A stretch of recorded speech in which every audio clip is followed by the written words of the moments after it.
O que acontece quando uma pessoa decide matar até a vida dela melhorar? Esses são os assassinatos de Lecce.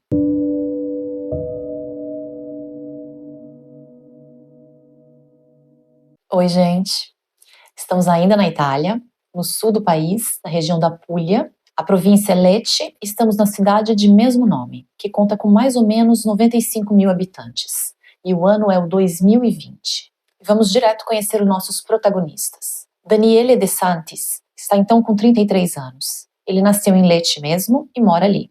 É um árbitro de futebol das séries B e C, muito estimado e provavelmente o mais requisitado da região. Na estação de 2019 e 2020, ele apita bem 18 jogos para a Série C e faz também diversas participações como quarto homem em outras partidas, sempre com sucesso. A sua carreira estava claramente crescendo e ele já tinha diversos compromissos para a próxima estação, que seria 2020-2021. Daniele é o típico bom rapaz, muito trabalhador, muito responsável, tinha se formado até em advocacia. Eleonora Manta é a sua namorada. Nasceu em Secli, na província de Lecce, e está então com 30 anos. Ela sonha em se tornar uma promotora pública e acabou de conseguir, através de concurso público, um cargo no Instituto Nacional da Previdência Social Italiana, o INPS. Mas esse não é o único sonho de Eleonora. Ela quer muito se casar e quer formar uma família. Com Daniele, é claro, por quem ela é muito apaixonada. De acordo com as pessoas mais próximas, eles eram daqueles casais que não discutem quase nunca, ou nunca. Eles tinham gostos muito parecidos, as personalidades deles eram muito parecidas. Então eles faziam muitas coisas juntos e planejavam fazer ainda muitas outras coisas. Eles eram cheios de vida, eles eram felizes juntos e eles transmitiam isso. A família de Daniele é formada pelos seus pais e por duas irmãs. Já Eleonora tem só a mãe, Rossana, e ela é a única filha. É um momento especial na vida do casal. Eles decidiram morar juntos e Eleonora está para se transferir no apartamento de Daniele, em Via Montello 2, em Lecce. Daniele, que alugava sempre o quarto que tinha a mais na sua casa para um estudante, ali na região tem bastante estudantes, ele decide que está na hora de dar esse passo avante no relacionamento e convida a namorada para morar com ele. Nós estamos então no meio do ano de 2020, no verão, na Itália, e os dois estão se organizando para essa mudança, para essa transferência de Eleonora. O objetivo deles é que o primeiro dia juntos fosse o 21 de setembro de 2020. E estamos na noite desse exato dia, a primeira noite de Eleonora e Daniele vivendo juntos. Por volta das 8h45, no condomínio de Rua Montello 2, são ouvidos gritos. São tão altos e desesperados que em poucos minutos a polícia já recebeu 10 ligações. As ligações dizem mais ou menos a mesma coisa. As pessoas estão ouvindo gritos, gritos atrozes. E eles têm a impressão que vem do apartamento de Daniele De Santis. Um dos últimos vizinhos a ligar foi ainda mais específico. Ele disse que ele entreabriu a porta dele, por uma frestinha ele conseguiu ver um homem encapuzado esfaquear violentamente um outro homem que estava ali deitado no hall do apartamento. Ele disse mais: o homem encapuzado saiu correndo com toda a velocidade, descendo as escadas, escapando. E ele de longe pôde ver que o homem que ficou ali deitado nas escadas parecia que não estava mais respirando. Mas antes disso ele ouviu um homem gritar: ele nos matou. E ele fica preocupado com esse plural. Às 8h54 da mesma noite, um rapaz que estava passeando com seu cachorro e ouviu também os gritos estraciantes.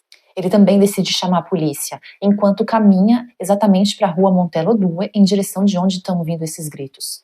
Quando ele já está quase na frente do condomínio, ainda falando com a polícia, todo o barulho para. Silêncio total. Mas o rapaz já estava ali bem perto. Ele para então ali por alguns instantes e vê saindo da porta principal do prédio, atravessando o pátio do condomínio, uma pessoa encapuzada. Eles ainda por um instante trocam um olhar, mas o homem encapuzado foge, com uma faca ainda nas mãos. O rapaz então imediatamente liga novamente para a polícia e conta o que acabou de acontecer. Poucos minutos depois chega a ambulância e também a polícia, que não demora muito para encontrar a cena do crime. No hall de entrada do apartamento deles, eles encontram dois jovens. Ele já com a metade do corpo nas escadas e ela bem na frente da porta do apartamento. São Eleonora Manta e Daniele De Santis, já sem vida. Sobre os corpos são óbvios diversos sinais de facadas, muitas até, uma quantidade exagerada para um simples roubo, por exemplo. Sobre o casal tinha sido descarregado ódio através daquelas facadas. A perícia começa imediatamente a trabalhar e na cena do crime encontram diversos objetos. Encontram 2 lacres de plástico, 2 galões de água sanitária, uma máscara cirúrgica preta e uma daquelas máscaras improvisadas por assaltantes, feitas com meia calça. E nessa máscara estava desenhada uma carinha triste. Cada vez mais a polícia está acreditando que não se trata de um simples roubo. Cada vez mais eles estão convencidos de que esse foi um crime passional. E as investigações começam então imediatamente partindo do retrato falado. E com a descrição contribuíram diversos dos vizinhos, mas principalmente o rapaz que estava passeando com o cachorro. A descrição era de um homem, jovem, bastante alto, por volta de 1,80 m, estava vestindo um moletom preto e o capuz estava cobrindo a sua cabeça, e jeans escuro. Ele não parecia ter nenhuma característica muito marcante e ele estava usando uma mochila marrom clara. Já no dia seguinte aos assassinatos foram feitas as autópsias e 5 dias depois foram realizados os funerais. De manhã, o de Daniele, em Lecce, e na tarde do mesmo dia, o de Eleonora, em Seclì, onde ela tinha nascido. Resolveu vestir a filha com um vestido de noiva, que ela teria dado de presente para a filha num futuro não muito longe. E bem pouco tempo depois chegaram o resultado das autópsias. Daniele sofreu 38 facadas e a namorada 37. E isso só ajudou a confirmar para a polícia a teoria de que o crime não era um crime por acaso. Bom, as investigações continuam e agora, além do retrato falado, a polícia tem também um nome, Andrea, porque alguns dos vizinhos lembram de ter ouvido Daniele gritar esse nome mais de uma vez durante o ataque. E só lembrando aqui que na Itália esse é um nome exclusivamente masculino. As testemunhas tinham ouvido o seguinte: Andrea, socorro, Andrea, está nos matando, para. Poderia ser um homem apaixonado e rejeitado por Eleonora, que queria se vingar, podia ser um amante. Os amigos excluem totalmente a ideia. Ninguém entrevistado ouviu ela dizer nada sobre uma terceira pessoa. Ninguém sabia nada do interesse dela por outra pessoa ou de alguém por ela. Segundo todas as pessoas próximas, o casal era feliz, eles tinham acabado de se mudar juntos, eles falavam em casamento. E nenhum dos conhecidos soube também dizer quem seria um tal Andrea capaz de uma coisa do tipo, um Andrea com quem se preocupar. Então a polícia começa a se concentrar no telefone dos dois, do casal. E realmente, Daniele, mais ou menos 1 hora antes de perder sua vida, ele ligou para um tal de Andrea. Mas a pista não deu em nada porque esse se revelou ser apenas um amigo dele e o rapaz tinha um álibi sólido. Através dos contatos do casal, foram descobertos também outros 2 Andreas, mas esses também rapidamente confirmaram ter álibis também fortes e foram excluídos. Eles não tinham como estar naquele momento no condomínio, eles não eram o Andrea. Aprofundando essa investigação, a polícia chegou a uma outra teoria, que é bem diferente dessa. O casal tinha um dos vizinhos no mesmo andar que se chamava Andrea, e talvez eles estivessem simplesmente pedindo ajuda. E a frase ouvida pelos vizinhos também faz sentido se a gente pensar nessa hipótese. Eles estariam chamando o Andrea, ao mesmo tempo que estão falando também com o assassino. Andrea, socorro. Andrea, está nos matando. Para. Pode ser isso também. Outra informação que a polícia também achou interessante foi que Daniele costumava alugar um dos seus quartos para estudantes, como a gente tinha visto antes. E ele dividia a casa assim até o momento que ele decidiu dividir só com sua namorada. Não foi dada tanta importância assim a essa informação, mas de qualquer maneira a pista foi investigada. E eles começaram investigando e eles começaram por achar a última pessoa que dividiu o apartamento. Era um tal de Antônio De Marco, um estudante de enfermagem. Enquanto isso, na cidade de Lecce começa a crescer o medo. Como não se sabe ainda a motivação do crime, poderia ser alguém matando pessoas a caso, e qualquer um poderia ser um alvo em potencial. E até ali a polícia não tinha tido nenhum suspeito oficial, e estava ficando sem pistas para seguir também. Até que foi feita uma segunda inspeção na cena do crime, no condomínio que foi cena do crime. E algo muito interessante foi encontrado. Foram 5 bilhetinhos escritos à mão e destacados de um bloco de notas. Bom, se vocês estão se perguntando como esses bilhetinhos não foram encontrados já na primeira inspeção, eu também me perguntei isso. O que acontece é que a cena do crime não se restringiu ao apartamento de Daniele e Eleonora. Eles foram encontrados fora, no hall, numa área comum do condomínio deles. Ou seja, não deve ter sido tão fácil manter intacta a cena do crime. Nesses bilhetes ensopados de sangue estavam escritas todas as fases para matar Daniele e Eleonora. Primeiro bilhete: assim que entrar, amarrar todos, acender todas as bocas do fogão, colocar água para ferver, escrever na parede. Depois de ler esse bilhete, a polícia entendeu uma mancha de sangue encontrada na parede do prédio. Provavelmente era uma tentativa de escrever ali com o sangue das vítimas. Segundo bilhete: descendo no ponto de ônibus, atravessar na diagonal, atenção à frente. Chegando na rua Vêneto, o condomínio se encontra no final à direita. Passar rápido pelo muro alto. Bom, esse era o caminho até a rua Monte Monteiro Due, evitando as câmeras de segurança da região. O assassino também desenhou nesse bilhete um pequeno mapa com as ruas que ele tinha que percorrer. Terceiro bilhete: limpar cadáveres, água fervente, água sanitária, antes de sair, soda. Quarto bilhete: enfaixar o dedo com fita, pegar luvas, cobrir a cabeça, troca de camiseta, pegar faca e lacres, amarrar os sapatos. Quinto bilhete: 10 a 15 minutos, tortura. 30 minutos, limpeza geral. Minutos restante, checagem final. Esse último bilhete é a fria cronologia da ação criminal. Então a polícia já tinha agora, há menos de uma semana do crime, os objetos encontrados na cena do crime, os 5 bilhetinhos, um retrato falado, mas não tinha ainda encontrado o assassino. Até que o caso teve um avanço. Bom, vários agentes estavam ainda investigando as câmeras de segurança da região, já que muitas delas tinham conseguido sim filmar o assassino. E no final a polícia técnica consegue recriar com exatidão o caminho usado por ele para fugir. Ele fez todo o percurso de mais ou menos 15 minutos a pé, indo da rua Monteiro Due até a rua Fleming. O assassino tinha estudado as câmeras, tinha desenhado o mapa, mas ele usou isso para esconder o seu rosto. Ele não se preocupou em esconder a sua trajetória. Uma coisa que faltava nas filmagens é aonde na rua Fleming que ele entrou. Mas a polícia nem precisava disso, porque ela reconheceu o nome da rua. Era para ali que tinha se transferido o estudante de enfermagem Antônio de Marco, que até pouco tempo antes dividia a casa com Daniele. Os investigadores tinham até conseguido traçar o seu percurso também a pé de ida. As imagens, obviamente, não são as mais nítidas do mundo, mas a altura, o físico, o corte de cabelo, cor do cabelo, tudo parecia corresponder com a foto no perfil do WhatsApp do Antônio, que a polícia tinha porque controlou as mensagens de Daniele. Mas uma coisa chamou a atenção da polícia. Antônio não tinha perfil de assassino, ele era um estudante modelo,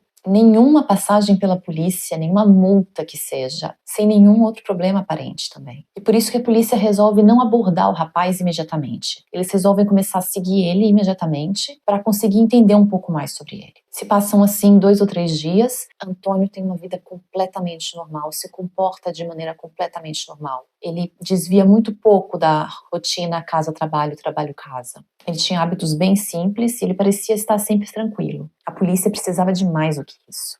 Assim, os policiais que o estão seguindo conseguem uma nota de 20 euros que ele usou para pagar uma história em quadrinhos. E na noite do mesmo dia, no dia 27 de setembro, 6 dias depois do crime, os policiais conseguem também alguns lenços e 2 camisinhas que ele tinha usado com uma prostituta naquela noite. Bom, tudo isso é enviado para análise, enquanto a polícia continua seguindo ele em tempo integral e consegue uma amostra da sua caligrafia. E aí sim que a investigação tem um avanço. Porque antes mesmo da opinião de um especialista, fica claro que aquela era a caligrafia de quem escreveu aqueles 5 bilhetinhos ensanguentados. Bom rapaz ou não, a polícia começou a acreditar de verdade que eles tinham encontrado o culpado. Então, no dia 28 de setembro, às 9h40 da noite, é feita a prisão preventiva de Antônio de Marco, na saída do hospital de Lecce, onde ele fazia o seu estágio, exatamente uma semana depois do crime. 2 policiais com um carro de patrulha estavam esperando por ele no estacionamento do hospital. Ele não ofereceu nenhuma resistência, foi em direção aos policiais e a primeira coisa que ele disse foi: "Desde quando que vocês estão me seguindo?"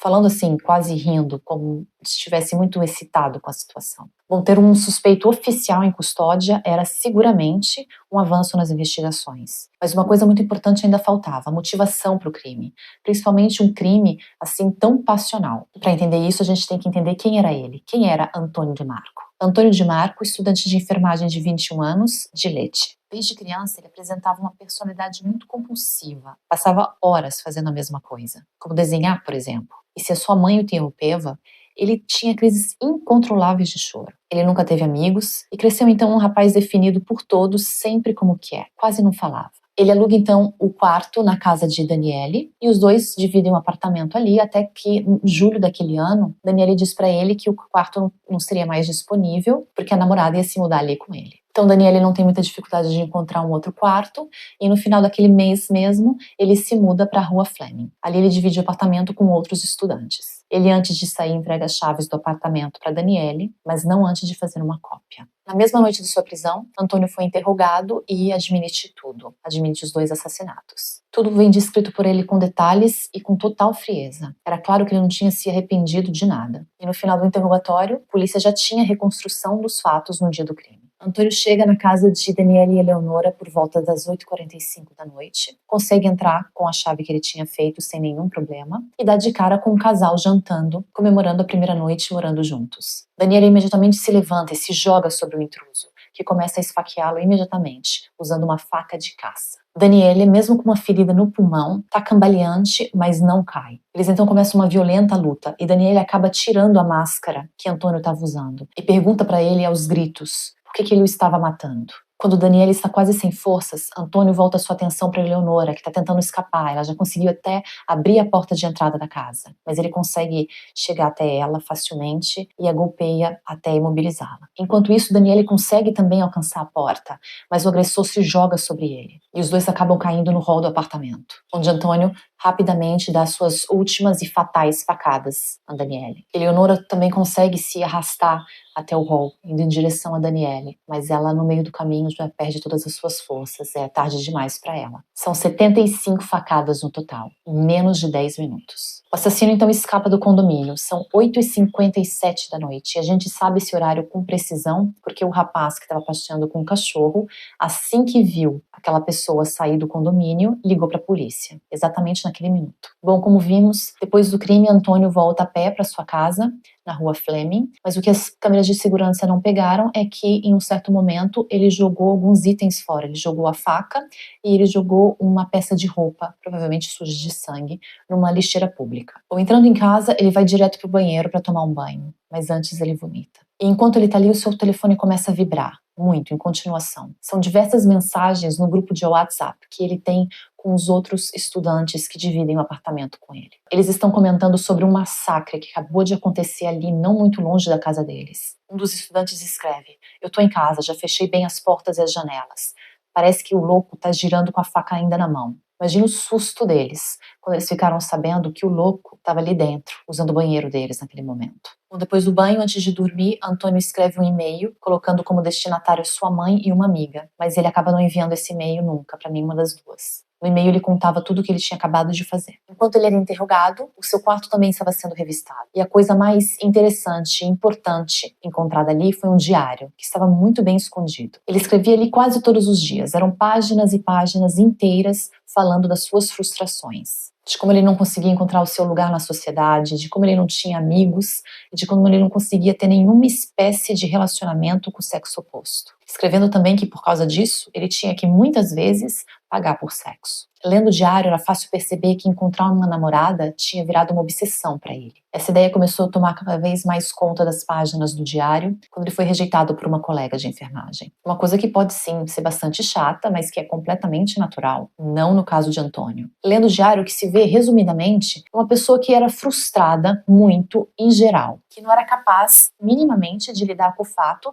que a sua colega disse para ele que prefere continuar como amigos, sem ter um colapso psicológico, sem entrar em depressão e sem ficar obcecado com a ideia de conseguir uma namorada. Seus problemas foram agravados, com certeza, pela sua extrema solidão. Nem mídia social ele usava. Aliás, online, o que ele mais fazia era procurar resposta para o seu sofrimento, para suas frustrações, em sites de psicologia. Ele tinha sim um perfil no Facebook, mas ele usava raramente. E quando ele usava, era para postar frases do tipo: "A vingança é um prato que se serve frio." Embaixo dessa frase, aliás, em particular, o único comentário que tinha era de Daniele. Uma outra informação muito interessante que tinha nesse diário é uma espécie de conto, escrito por Antônio mesmo. O conto se intitulava Nós que Nunca Fomos Amados. O protagonista é um personagem chamado Vingança, que mata e tortura pessoas escolhidas a caso. Vingança odeia pessoas, planeja detalhadamente os seus crimes e não sente nenhum remorso. Parece muito para a polícia ser o alter ego de Antônio de Marco. E é isso que os investigadores que o interrogam dizem para ele. Mas Antônio não concorda com isso. Depois do interrogatório, na sua cela, ele escreve uma longa carta explicando o porquê ele escreveu Vingança. Ele disse que ele escreveu Vingança porque ele não queria se tornar como ele. O processo contra Antônio de Marco começa então no dia 27 de fevereiro de 2021, 5 meses depois do crime. No tribunal da prisão de Lecce, a primeira coisa feita pelos advogados do réu é pedir uma completa perícia psiquiátrica. O diagnóstico foi então um transtorno de personalidade do tipo narcisista, mas que não se desenvolveu em psicose.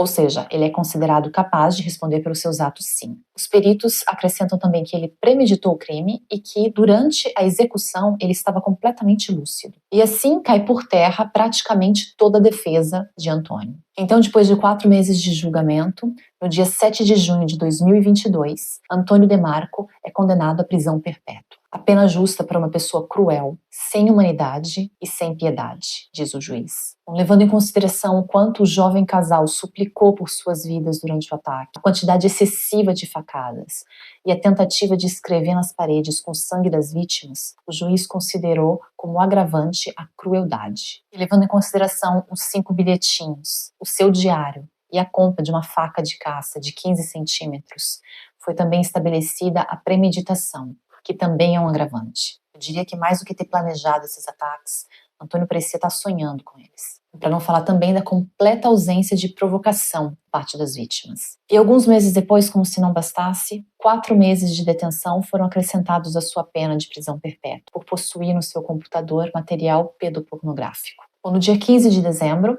6 meses depois da sua condenação, é tida a primeira audiência do processo de apelo de Antônio. A primeira coisa que os advogados dele fazem é exatamente pedir uma nova perícia psiquiátrica, mas o juiz diz um categórico não. Creio que não seja nenhuma surpresa saber que o veredito do apelo também não foi a favor dele. A sentença de prisão perpétua foi então confirmada no tribunal, na presença dos familiares e amigos das vítimas. Nem Antônio nem os seus pais estavam presentes. Aliás, por causa do apelo, as coisas pioraram para Antônio, porque foi determinado para ele o isolamento diurno durante os 3 primeiros anos da sua pena. Bom, com todo esse tempo livre na prisão, Antônio tem estudado e lido muito sobre filosofia e chegou a dizer para os seus advogados que tem a intenção de se inscrever numa universidade para estudar exatamente filosofia. Mas e a tal da motivação? Nunca ficou claro o motivo. E na minha leiga opinião, eu acho que não ficou claro porque existe um motivo só na cabeça de Antônio. Talvez boa parte dessa explicação esteja só no subconsciente dele. Aí fica difícil mesmo para entender, para explicar, para dar um porquê satisfatório. O Antônio de Marco não deu entrevistas e ele não depôs nem no seu julgamento e nem no processo de apelo. Mas nós podemos ter uma ideia do que se passa na cabeça dele, levando em consideração o que ele disse para o juiz no dia da audiência para confirmar a sua prisão, logo depois que ele foi preso pela polícia e tinha feito seu primeiro interrogatório. Naquela audiência, o juiz interroga Antônio para saber se a polícia tem motivos ou não para continuar com ele em detenção, e dá para perceber que o juiz está incomodado com a falta de motivação para o crime. Às vezes, eu conseguia parar meus pensamentos, tanto os de automutilação quanto os que talvez fossem contra os outros, mas não naquele dia. Às vezes eu era atacado por acessos de raiva. Houve momentos em que eu quis me machucar. Não sei exatamente porquê. Fiquei tentado também, não sei, talvez roubar alguns remédios no hospital, mas eu não fiz. Mas eu peguei uma caixa de Xanax para usar sozinho. Talvez para me matar, para me machucar, não sei. Mas eu não sei o que me levou a fazer o que eu fiz. O juiz pergunta então se um fato como ser rejeitado pela colega de classe pudesse ter impulsionado as suas ações. E Antônio responde que sim, que aquilo ali com certeza ajudou a aumentar o seu ressentimento contra o mundo.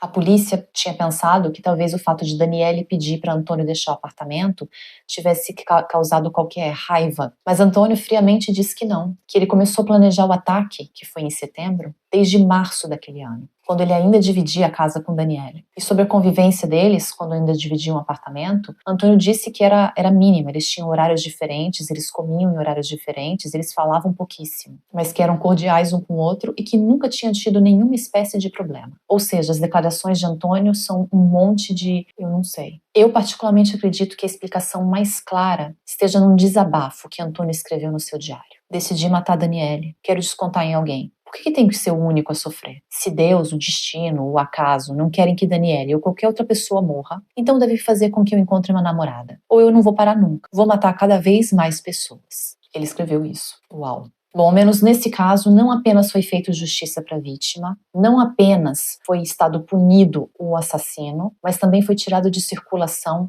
um futuro serial killer e um potencial pedófilo, que se tinha como critério para escolher suas vítimas pessoas mais felizes do que ele com certeza seria muito prolífero. Só espero que a situação seja muito bem avaliada no futuro, quando ele terá a oportunidade de pedir a liberdade condicional. Espero que esteja ainda muito vivo na mente das pessoas o quanto os ataques foram extremamente violentos, cruéis e desumanos, premeditados e essencialmente contra pessoas escolhidas ao acaso, pessoas maravilhosas que perderam suas vidas porque Antônio de Marco achou mais lógico eliminar do mundo as pessoas mais realizadas do que ele, do que construir uma vida menos miserável para si mesmo. Obrigada.